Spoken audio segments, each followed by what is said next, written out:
Well, it's been a rough couple of weeks, so I thought that I would share a couple of videos with you that would unquestionably boost your spirits, because that's the effect that these videos had on me.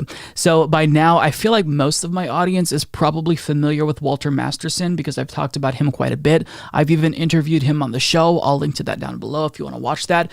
But this is a viral TikTok star who blew up by simply trolling right-wingers at right-wing rallies, but he really outdid himself this time, him and his associate. So they decided to respond to all of the news about abortion. I mean, it's been on all of our minds. And they decided to troll a very prominent anti-abortion activist. And this activist in question is none other than Justice Clarence Thomas. Now, they did this at his house, and they literally convinced security to let them do this. I can't even say anything else about this to preface this video other than enjoy. Hey, we're at the Crossing Rivers Church. We came out here just to do like a little silent prayer. Is there like a place that we can put up that's not going to be in anyone's way? Private property. Oh, yeah, of course, we understand that. It's just going to be, I mean, we could stay in the car if need be. This is our private property. Yeah, well, I mean, your right to privacy. I mean, like, yeah, we respect his right to privacy. Yeah, of course. Thank you for your service. Yes, thank you for your service, by the way. Yeah, I mean, I have a tab ready to go.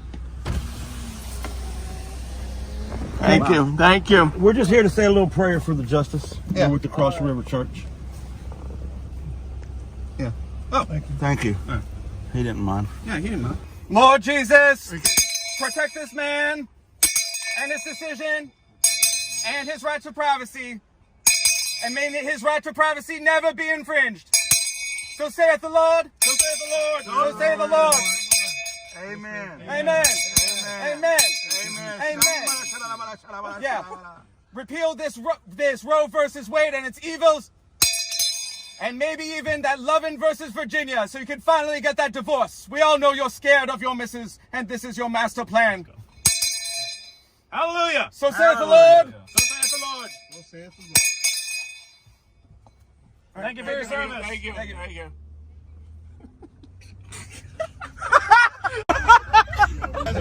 I would have never got that. They'd have took my black ass to jail off the road. When I get to Coney Barrett's house, I want to get out and say stuff like that. Like, Oh, yeah. He's straight. Let us go.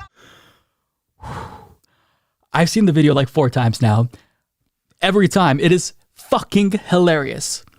And I've got to say, the person speaking in tongues in the background, just chef's kiss. That was the cherry on top. So the line that was the best throughout all of this is when Masterson's associate said, repeal this Roe v. Wade and its evils, and maybe even that Loving versus Virginia, so you can finally get that divorce. We all know you're scared of your missus, and this is your master plan. And I feel like that's so accurate. He's absolutely scared of his wife because somehow he managed to find someone in the country who's crazier than him, and then he decided to marry that person. And there's no doubt, Ginny Thomas is insane. And if he would, like, people say this is crazy. I believe he's crazy enough to do this. I think that he would vote to overturn Loving v. Virginia. But just bravo to Walter Masterson and his crew here. They gave us a little bit of a sneak preview at the end that they would be protesting at Amy Coney Barrett's house. I can't even imagine what they're going to cook up, but I've got one more treat for you. So they attended an anti-abortion rally, or a forced birther rally, if you will. And what they were saying, it was evident that these folks were oblivious to it. It was going right over their heads. But I mean, just once again, hysterical. And the grand finale here was just perfect. Oh my God! Yes! I want to get a picture. Oh my God! These are like, I love them. They're the best fascists you'll ever see. And they're like the best. When does life begin? When does life? Life begins at ejaculation. No, life begins at erection. Life begins at erection. Life begins at erection. So when do we get No, wait, rights? here, tell them when life begins. When do we get rights? Life begins when you do we get first rights? find a letter from your true love in the 6th grade and you think, maybe she is the one. And you may never actually touch this woman, but a life has begun in your heart. and we have to protect that life. When does life begin? Life, when do life begin? When do we get rights? Life, yes. Yeah, this man right here, he is right. When do we get rights? He is. Straight white Christian men are the most oppressed people in America. Oh my God, if you see a straight white man, please give them a hug. Please just give them a nice, hearty hug. So when do we get rights? What? When do we get rights? Yes, that is a great question. When do straight white men get rights? When do we do it? When does it end? Oh my God! Press! Oh my God! Why are you oppressing him? Stop it! Stop it, liberals! But to answer your question, we get right. Did you see what Antifa just did?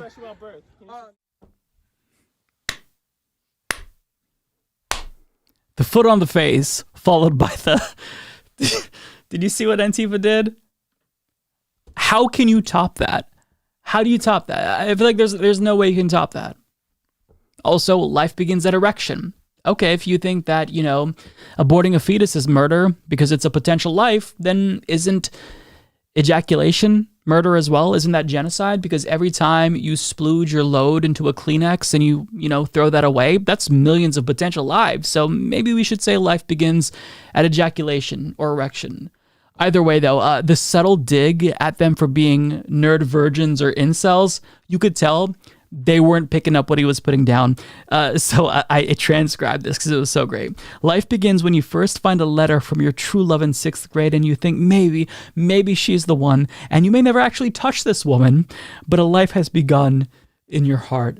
Beautifully, beautifully put. Now, I've got to point out that guy who said, I'm not religious. Like, he looked at the camera and said, I am not religious. Like, he was getting offended that Walter Masterson was saying that he's religious.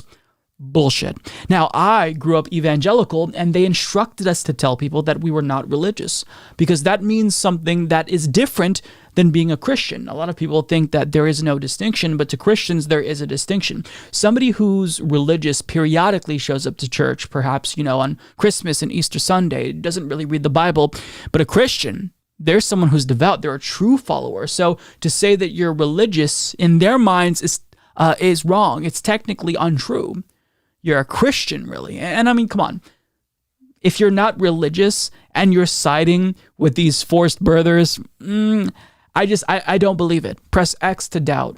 So look, let me make my pitch for Walter Masterson one more time.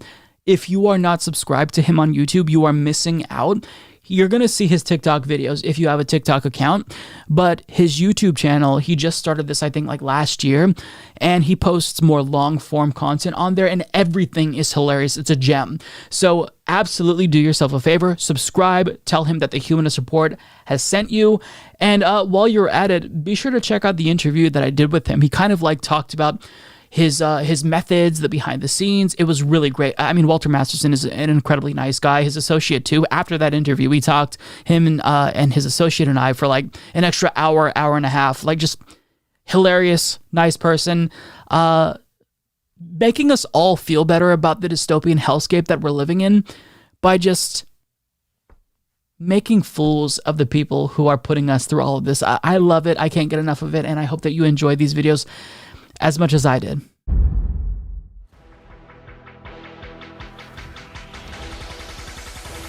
Hold up.